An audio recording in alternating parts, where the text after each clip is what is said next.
Police reform. That's the topic today.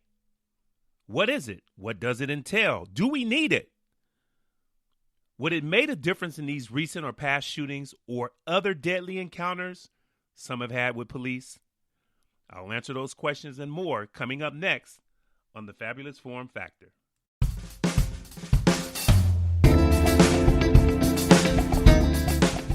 Want to hear something fabulous? Broadcast in a forum and full of facts? Well, you've come to the right place. It's the Fabulous Form Factor podcast with all its pizzazz. And now here's your host, Mr. Kenneth Moultrie.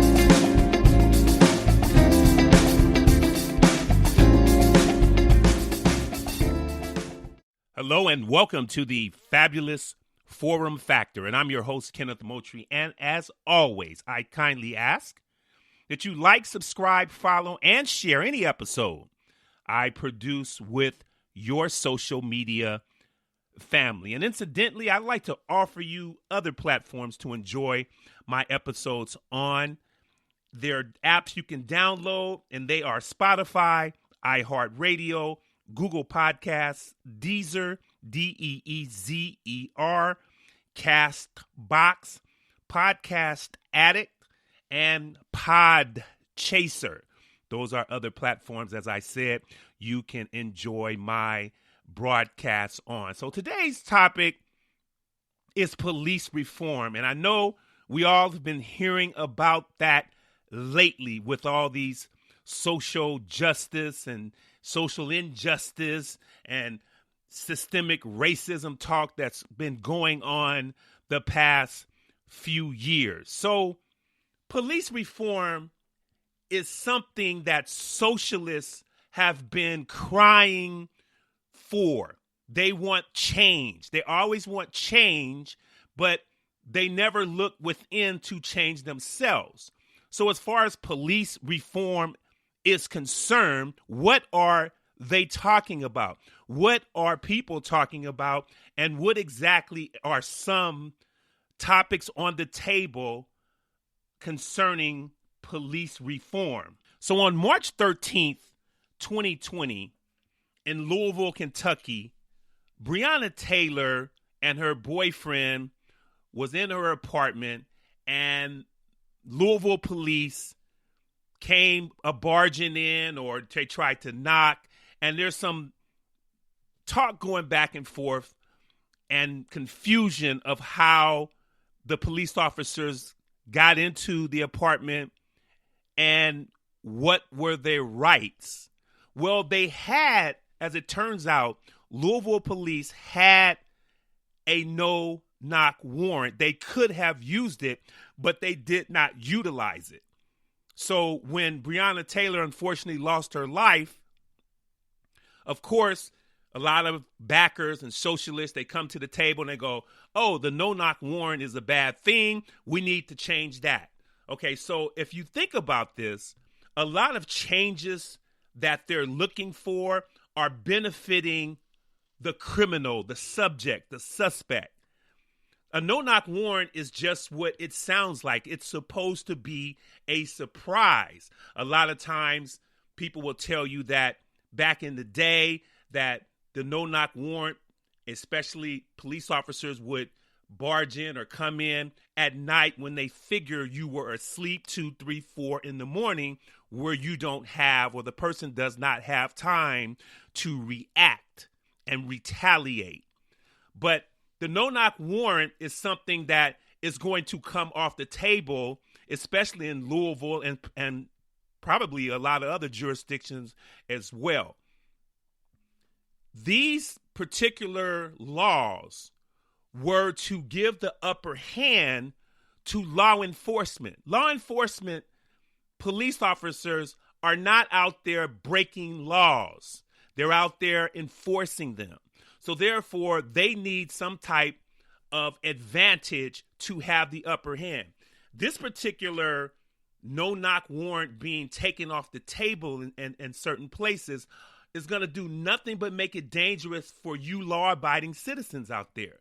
It's going to give that particular subject or suspect more time. It's going to allow that person to probably escape into the night out the back door or out a back window or something.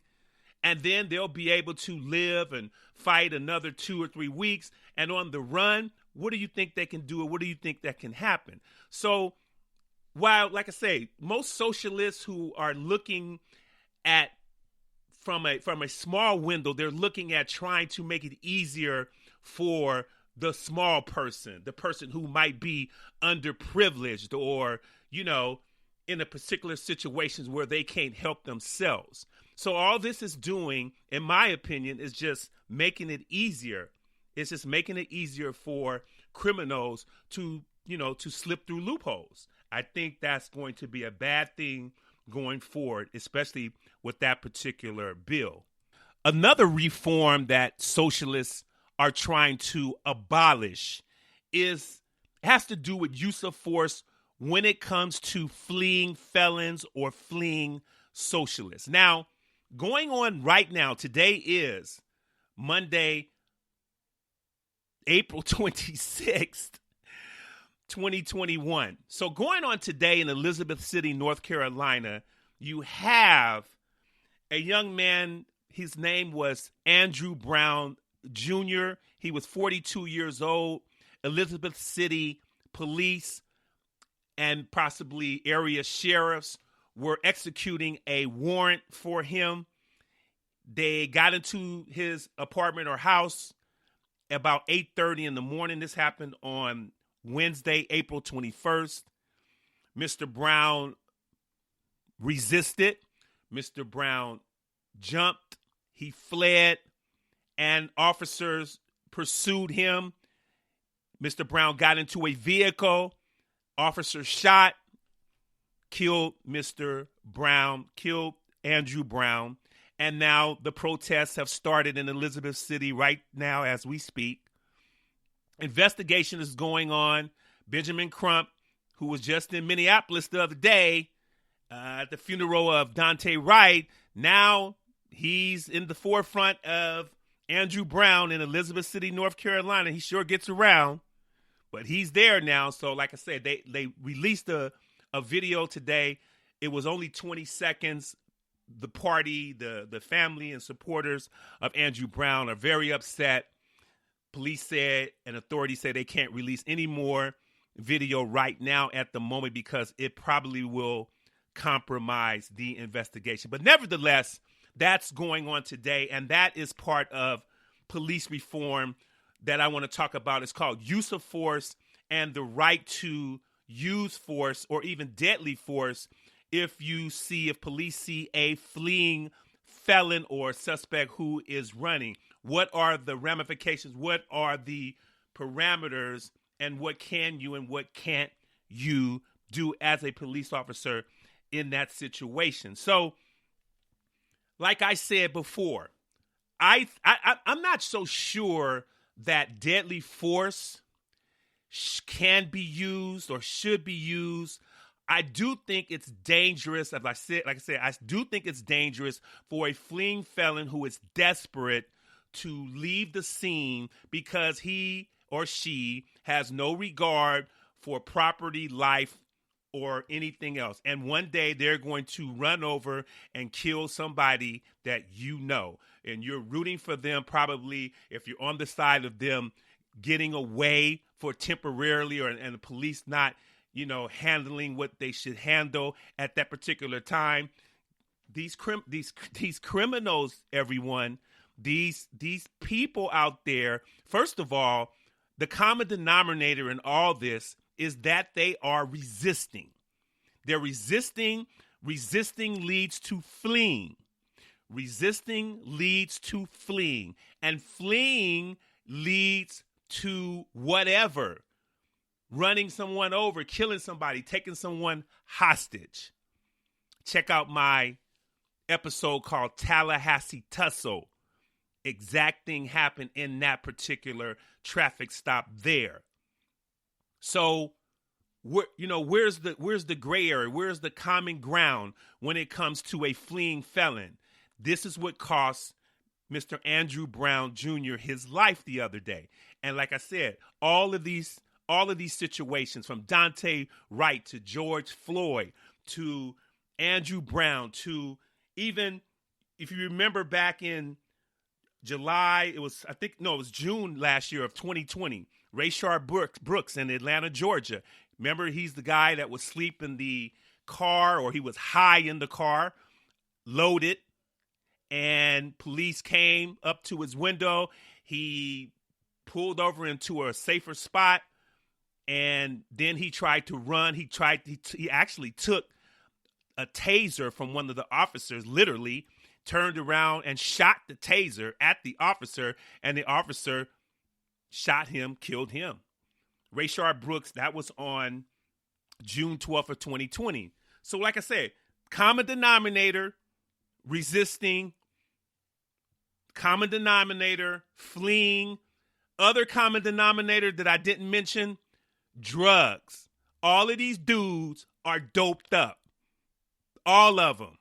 That's why they do it. They don't want to go back to jail. They don't want to get caught with the drugs they have in their system or on their person, and they run, creating other problems.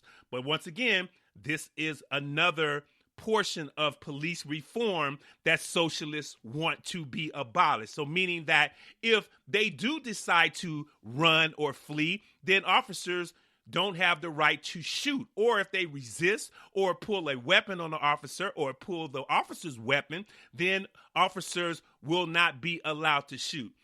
Just step back and think for a second. Where is this leading us to as a society? We're headed toward anarchy. Socialists are trying to change the whole landscape of this country, especially when it comes to these criminals being able to have leeway to do what they want to do. What do you think is going to happen when you get carjacked by one of these thugs, and then police happen to show up, or you have an encounter and police show up, and then guess what? They run because they know that, at least by law, if it goes through, that police cannot shoot them being a fleeing suspect, or felon. So what do you think this is going to do to the psyche and to the moxie of a criminal when they know that they can flee and nothing is supposed to happen to them? There are certain jurisdictions that have use of force techniques that equal something similar to a chokehold. Now, I can say this. I don't particularly like this. However, if y'all remember the Eric Garner situation, Eric Garner was the young man in New York City who was famous for the term "I can't breathe" because officers were choking him, and he ended up losing his life and died at the hands of police. That was back there. I think it was in July. I think it was July 17th, 2014. So that's been almost 7 years ago. Time is going by. But once again, common denominator, resisting. Eric Garner had been to jail 28 times, and he was not, or 27 times, and he was not going the 28th time. He was not going. He says, I am not going back to jail. So if you see where I'm going right this, and I know there are some of my even friends, family members, listeners, whatever, they keep asking me, and they say, what does his past have to do with now, or that day, the day in question? And I say to them, it has everything to do with it, because that's the reason they're resisting. And the reason they're resisting is leading to the unfortunate result of them losing their life. Like I said, with Rayshard Brooks, even Breonna Taylor, her boy. Now, Breonna Taylor herself, as it came to believe that she wasn't resisting. She was in the apartment with her boyfriend, but her boyfriend claimed that he thought someone was breaking in the house, so he shot back. And, that's his story. I wasn't there, so who knows? But, all of these things come down to resisting. Same thing with Eric Garner. Same thing with Rayshard Brooks. Same thing with George Floyd. All these situations lead from resisting, because they are not going back to jail. They don't want to.